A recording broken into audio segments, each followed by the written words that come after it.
पिछले 20 रोज से मेरी हमशीराओं, मेरे भतीजों, मेरे भाइयों और हत्ता 30 साल पहले मरी हुई मेरी माँ के घर पे पुलिस मसलसल छापे मारी है और मेरी वालदा के घर को भी तोड़ फोड़ दिया है। मैं मुल्क में नहीं था, इसके बावजूद मैंने 9 मई के वाक़े की मजम्मत की और मैं पाक फौज को अजीम समझता हूँ और पाक फौज को पाकिस्तान का मुहाफ़िज़ समझता हूँ, लेकिन मैं बुज़दिल नहीं हूँ। मैं दोस्ती और दुश्मनी कब्र की दीवार तक निभाऊंगा।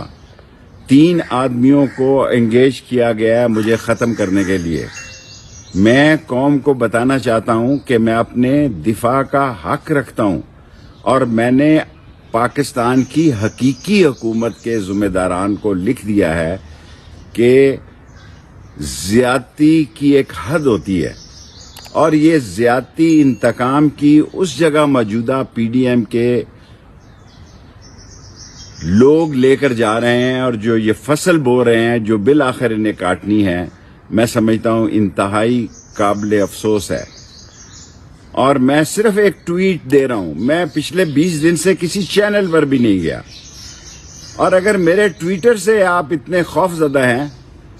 तो जब तक मैं गिरफ्तार नहीं होता ये ट्विटर जारी रहेगा। और मैं सारी कौम को बताना चाहता हूं जो लोग पार्टी छोड़कर जा रहे हैं उनकी मजबूरी हो सकती है, वो कमजोर हो सकते हैं, उनके केसेस हो सकते हैं, वो दबाव बर्दाश्त नहीं कर सकते, वो ससुराल जेल काट नहीं सकते, लेकिन मैं इस बात पे ख़त्म करना चाहता हूं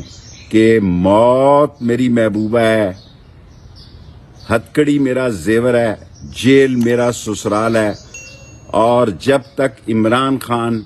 ये लड़ाई लड़ रहा है उसके साथ खड़ा हूं। जब वो इक़्तिदार में होगा मुझ पर कोई जिम्मेदारी नहीं कि मेरा किरदार क्या होगा,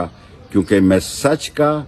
हक का और काला काला रसूल अल्लाह का झंडा बुलंद रखूंगा, बेशक मेरी जान चली जाए।